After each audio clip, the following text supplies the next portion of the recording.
আমাদের যাদের আগামীকাল বিজ্ঞান পরীক্ষা, এই সমাধানটি তাদের জন্য।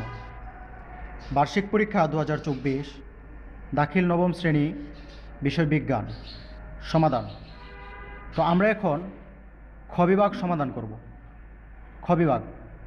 খ বিভাগের 1 নম্বর প্রশ্ন। 1, নিউটনের গতি বিষয়ক দ্বিতীয় সূত্রটি লিখো।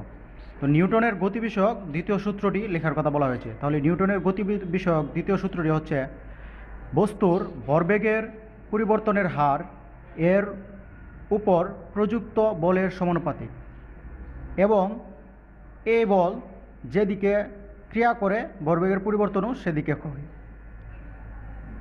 বস্তুর ভরবেগের পরিবর্তনের হার এর উপর প্রযুক্ত বলের সমানুপাতিক এবং এ বল যেদিকে ক্রিয়া করে ভরবেগের পরিবর্তনও সেদিকে হয়। 2 নম্বর, ঊর্ধ্বপাতন বলতে কি বুঝো? উত্তর, যে প্রক্রিয়ায় কোনো কঠিন পদার্থকে তাপ দিলে তা সরাসরি বাষ্পে পরিণত হয় এবং ঠান্ডা করলে সরাসরি কঠিনে পরিণত হয় তাকে ঊর্ধ্বপাতন বলে। যেমন ন্যাপথালিন, আয়োডিন, কর্পূর ইত্যাদিকে তাপ দিলে তা সরাসরি বাষ্পে পরিণত হয়। অর্থাৎ প্রিয় শিক্ষার্থীরা, আমরা জানি কঠিন পদার্থকে তাপ দিলে তা প্রথমে তরল হয়, তারপর আরও তাপ দিলে বাষ্প হয়। কিন্তু কিছু কিছু পদার্থ আছে যা তাপ দিলে তরল হয় না, ডাইরেক্ট সরাসরি কঠিন থেকে বাষ্প হয়ে যায়, আবার ঠান্ডা করলে বাষ্প থেকে কঠিন হয়ে যায়। তো সেই পদার্থগুলোকে ঊর্ধ্বপাতন পদার্থ বলা হয়, আর সেই প্রক্রিয়াটিকে ঊর্ধ্বপাতন বলা হয়। তো ঊর্ধ্বপাতন পদার্থগুলো হচ্ছে এই যে ন্যাপথালিন, আয়োডিন, কর্পূর।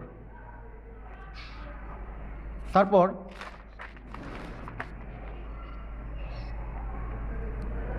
ক্রোমিয়াম 24 এর সঠিক ইলেকট্রন বিন্যাস দেখাও।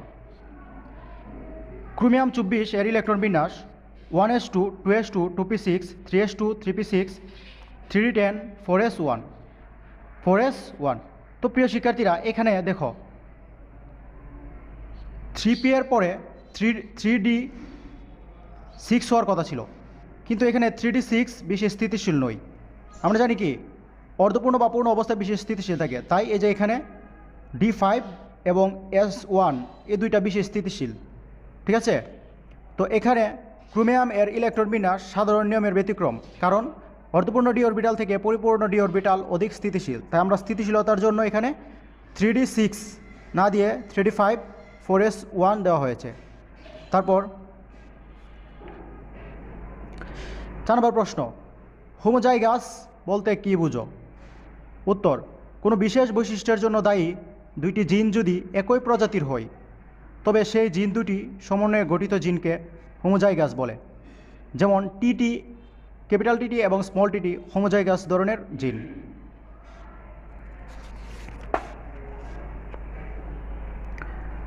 পলিস্যাকারাইড বলতে কি বোঝায়?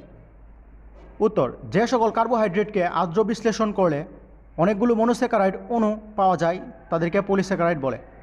যেমন স্টার্চ, সেলুলোজ, গ্লাইকোজেন।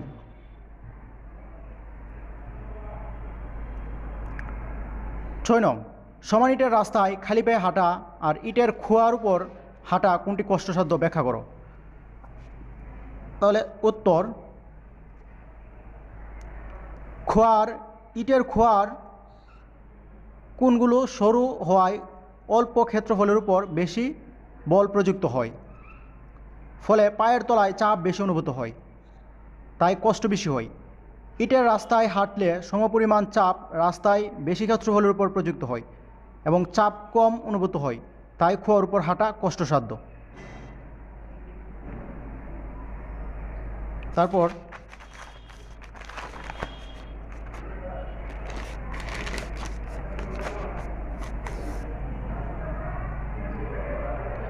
7, 23, 11 সোডিয়াম এর ইলেকট্রন সংখ্যা ও ইলেকট্রন সংখ্যা বের করে দেখাও।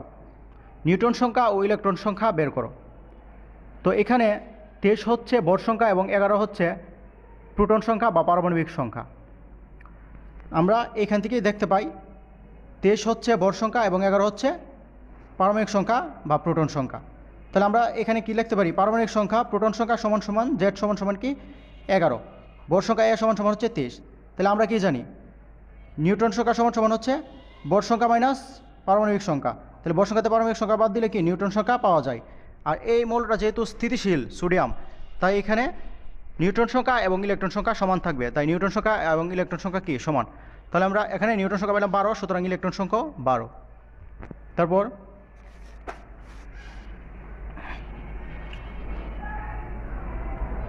8, সেক্স লিঙ্ক ডিসঅর্ডার বলতে কি বোঝায়? উত্তর, প্রাণীর কিছু বৈশিষ্ট্য আছে যা সেক্স ক্রোমোজোমে উপস্থিত জিন দিয়ে নিয়ন্ত্রিত হয়। সেক্স ক্রোমোজোম দিয়ে নিয়ন্ত্রিত এসব বৈশিষ্ট্যকে সেক্স লিঙ্কড বৈশিষ্ট্য বলা হয়।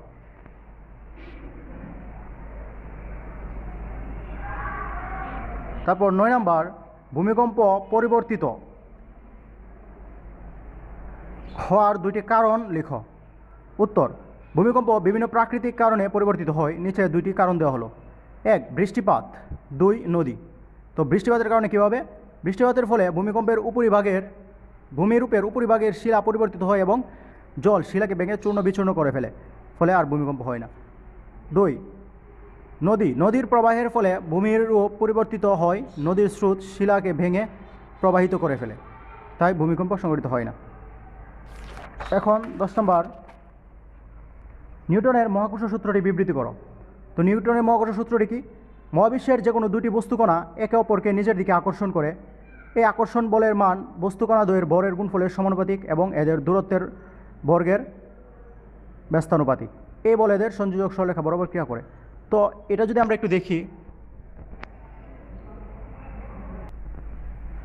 আমরা ধরে নিলাম মহাবিশ্বের দুটি বস্তু হচ্ছে এই যে এটা আর এটা। এই বস্তুটার বল হচ্ছে এম এবং এই বস্তুটার বল হচ্ছে স্মল এম। ঠিক আছে, তাহলে আমরা কি, আর এই বস্তুটার দুটার মধ্যে দূরত্ব হচ্ছে ডি। তাহলে আমরা কি দেখলাম, মহাবিশ্বের প্রতিটি বস্তুকণা একে অপরকে নিজের দিকে আকর্ষণ করে। তাহলে যে এই বস্তুটা আর এই বস্তুটা একে অপরকে নিজের দিকে আকর্ষণ করবে। এই আকর্ষণ বলের মান ধরে নিলাম আমরা, বলের মান হচ্ছে এফ। তাহলে এই আকর্ষণ বলের মান বস্তুকণা দ্বয়ের ভরের, এই যে ভর এম ক্যাপিটাল এম এবং স্মল এম, ভরের গুণফলের সমানুপাতিক। তাহলে এই যে ভরের গুণফলের সমানুপাতিক বলতে কি, এই যে এটা হচ্ছে এম এই যে এম, এটার সমানুপাতিক, ভরের গুণফলের সমানুপাতিক। এবং এই যে দূরত্ব, তাদের মধ্যবর্তী দূরত্বের বর্গের দূরত্বের বর্গ কত? দূরত্বের বর্গ হচ্ছে ডি স্কোয়ার। তাহলে দূরত্বের বর্গের ব্যস্তানুপাতিক, তার মানে যেইভাবে আমরা লিখতে পারি। ঠিক আছে, a proportional m by d square. তো এটা শুধু তোমাদের বোঝার জন্য। এবং এই বল কোন দিক দিয়ে কাজ করে? এদিক দিয়ে কাজ করে না, এই বল সরাসরি তাদের সংযোজক সরলরেখা বরাবর কাজ করে। আর এটা হচ্ছে নিউটনের মহাকর্ষ সূত্র। তো প্রিয় শিক্ষার্থীরা, এই ছিল তোমাদের খ বিভাগ। পরবর্তীতে যদি গ বিভাগ এবং ঘ বিভাগ চাও, কমেন্টস করে জানিয়ে দাও। ধন্যবাদ সকল।